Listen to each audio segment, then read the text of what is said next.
Të paktën në 2 javët e fundit, asnjë nga tualetet, korridoret e azyrat e 30 objekteve brenda kazermës Adem Jashari nuk janë pastruar nga punëtorët e kompanisë për mirëmbajtje, siç kupton ATV.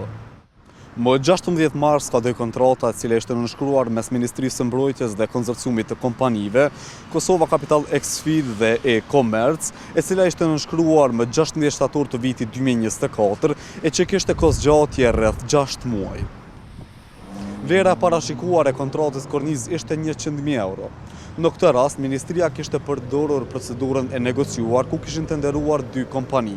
Njëra nga ato kishte ofertuar 199.000 euro, ndërsa tjetra kishte ofertuar 112.000 euro, e cila dhe u përzgjodh fituese në këtë procedurë.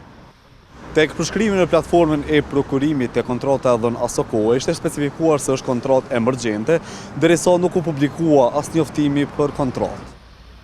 Një javë pas kadimit të kontratës, siç kupton televizioni, njësia e mjekësisë vetë kishte pastruar objektin në cilin janë të vendosur.